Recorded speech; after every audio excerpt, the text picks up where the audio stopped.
In this video, we will consider the stochastic version of the deterministic model we saw in the previous video.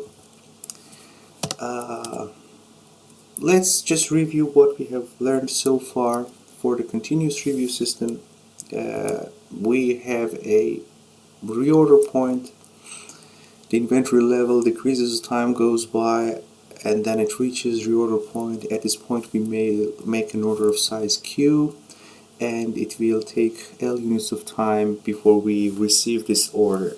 And then when we receive it, the inventory level will increase by Q units.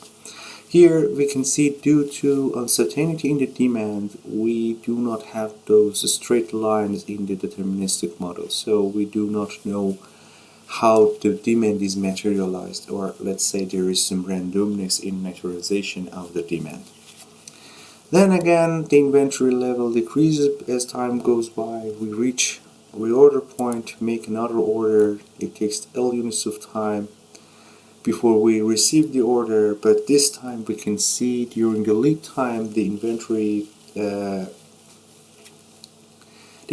level reaches zero at this point of time, and then after that all of the customers that arrive to the system are not satisfied. So we call this situation a stuck out, where we have a customer whose demand is not satisfied immediately. Then we have after L units of time, after making the order, we will receive it at this point of time, so the inventory level will increase by Q units. Of course, we will first satisfy backordered demands, and so on. Here we have two concepts that we need to know in order to follow the next topics. So here, the first one, the stuck out, which is a demand that is not satisfied immediately, and then we have replenishment cycle, which is the interval between two replenishments. Here we can see that, and actually we explained when we have a stochasticity in demand or lead time, these intervals are not equal. We have some assumptions. We have fixed inventory holding cost, we have fixed ordering costs, and then the other assumption is that there is some stochasticity in the demand or lead time. But the important point is that we know the distribution for the demand and lead time here, and we want to meet a pre-specified service level. There are different types of service levels used in inventory systems. Here we have cycle service level, which is also used in the book. We have also fill rate. It is also commonly used in inventory systems. I will share a note in which you can find more information about fill rate, but here we will only talk about cycle service level. Cycle service level is in fact the fraction of replenishment cycles that end with all customer demand being met, or the fraction of replenishment cycles that end with no stock out, or equivalently, it is the probability of not having a stock out. Assume that we have 10 replenishment cycles, and in one of these 10 replenishment cycles we have stock out. Then our cycle service level is 9/10 or 90%.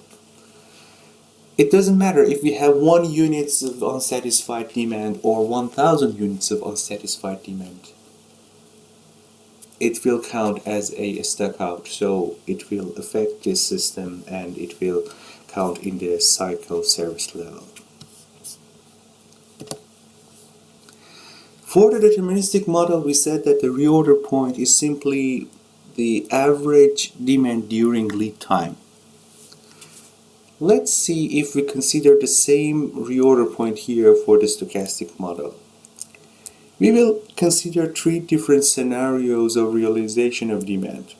So the demand can be this or this or this, right? And if we consider the average demand during lead time, so we will have such a distribution for the demand during lead time. And then we can see that there is a big chance to have a stock out if we stick to the average demand during lead time, or average lead time demand. So to avoid this high chance of having a stock out, we will consider the reorder point as the average demand during lead time plus a safety stock.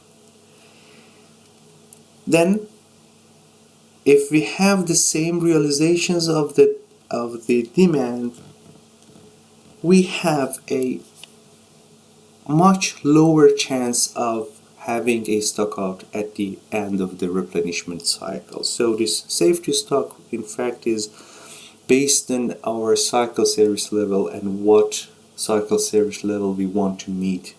Then the size will be adjusted based on the service level. To do our calculations about the safety stock and reorder point, we need to introduce some notations.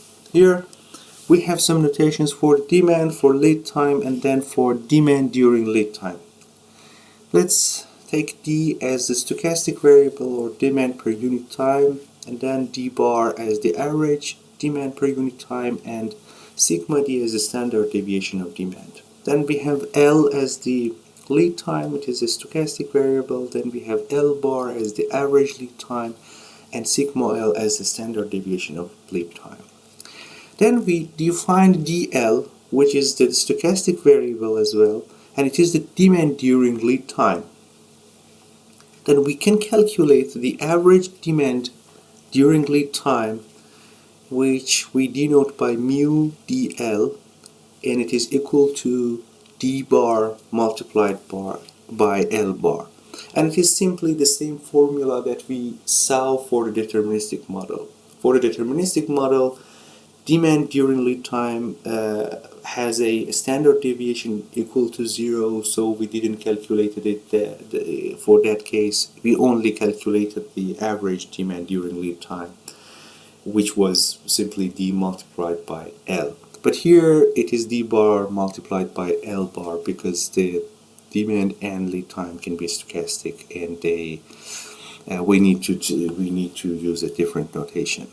So just the same thing is here.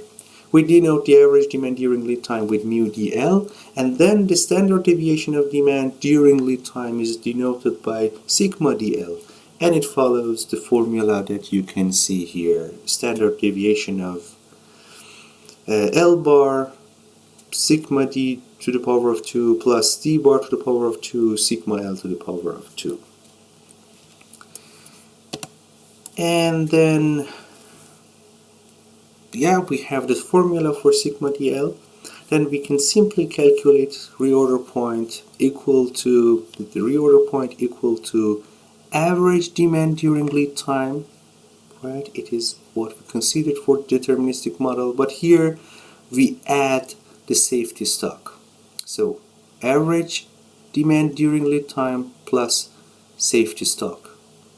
And what is safety stock? Safety stock is simply Z multiplied by sigma DL. Sigma DL was the standard deviation of demand during lead time, and Z is simply the number of the standard deviation above the average demand during lead time that we want to have in order to satisfy the pre-specified service level. So if we have a service level equal to 95%, then if we assume that the distribution of the demand during lead time is normal, then the Z will be the corresponding Z-score of a normal distribution.